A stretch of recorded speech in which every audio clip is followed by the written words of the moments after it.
में पुलवामा के आतंकी हमले में शहीद जवानों को आदरपूर्वक श्रद्धांजलि अर्पित करता हूं। उन्होंने देश की सेवा करते हुए अपने प्राण न्योछावर किए हैं। दुख की इस घड़ी में मेरी और हर भारतीय की संवेदनाएं उनके परिवार के साथ है। इस हमले की वजह से देश में जितना आक्रोश है, लोगों का खून खौल रहा है, ये मैं भली भांति समझ पा रहा। इस समय जो देश की अपेक्षाएं हैं, कुछ कर गुजरने की भावनाएं हैं, वो भी स्वाभाविक है। हमारे सुरक्षा बलों को पूर्ण स्वतंत्रता दे दी गई है।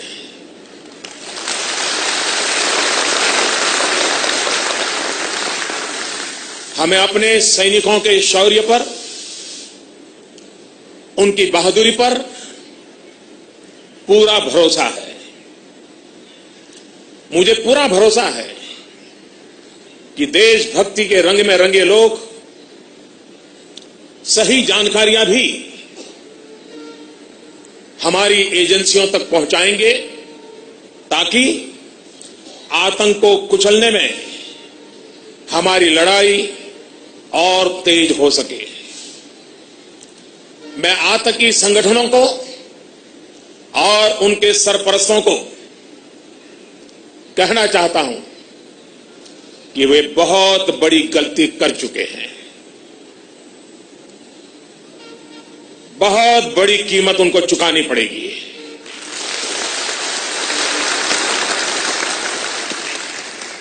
मैं देश को भरोसा देता हूं कि हमले के पीछे जो ताकतें हैं, इस हमले के पीछे जो भी गुनहगार हैं, उन्हें उनके किए की सजा अवश्य मिलेगी।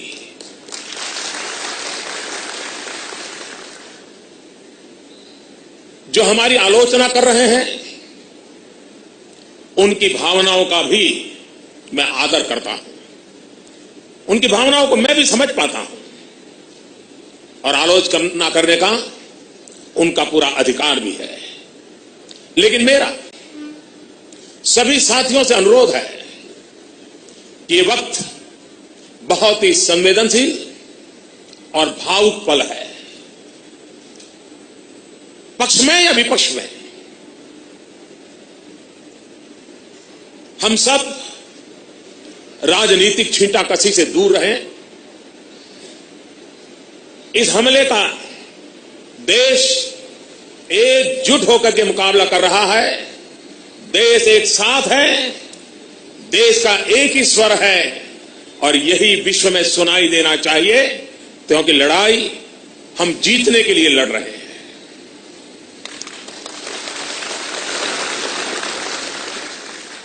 पूरे विश्व में अलग थलग पड़ चुका हमारा पड़ोसी देश अगर ये समझता है कि जिस तरह के कृत्य वो कर रहा है, जिस तरह की साजिश रच रहा है, उससे भारत में अस्थिरता पैदा करने में सफल हो जाएगा, तो वो ख्वाब हमेशा हमेशा के लिए छोड़ दे।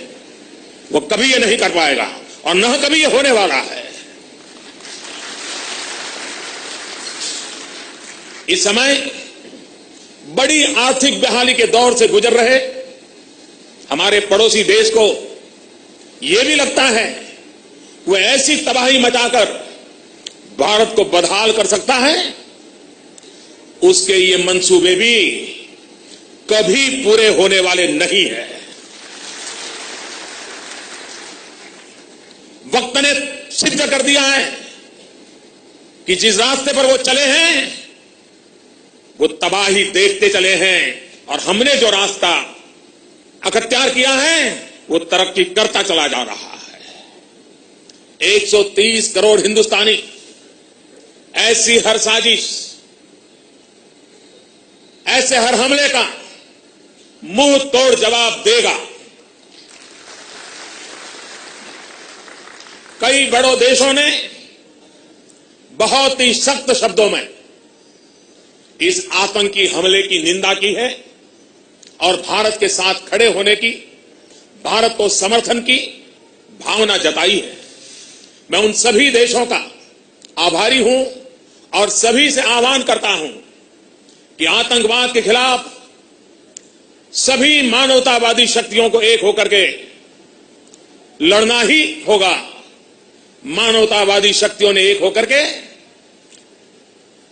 आतंकवाद को परास्त करना ही होगा।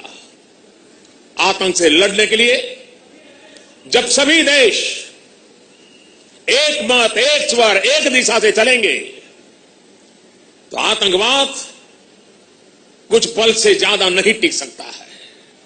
साथियों, पुलवामा हमले के बाद अभी मनस्थिति और माहौल दुख के साथ आक्रोश से भरा हुआ है। ऐसे हमलों का देश डटकर मुकाबला करेगा। यह देश रुकने वाला नहीं है। हमारे वीर शहीदों ने अपने प्राण की आहुति दी है और देश के लिए मर मिटने वाला हर शहीद दो सपनों के लिए जिंदगी लगाता है। पहला, देश की सुरक्षा, दूसरा, देश की समृद्धि। मैं सभी वीर शहीदों को, उनकी आत्मा को नमन करते हुए, उनके आशीर्वाद लेते हुए मैं फिर एक बार विश्वास जताता हूं कि जिन दो सपनों को लेकर के उन्होंने जीवन को आहूत किया है, उन सपनों को पूरा करने के लिए हम जीवन का पल पल खपा देंगे। समृद्धि के रास्ते को भी हम और अधिक गति देकर के, विकास के रास्ते को और अधिक ताकत देकर के हमारे इन वीर शहीदों की आत्मा को नमन करते हुए आगे बढ़ेंगे।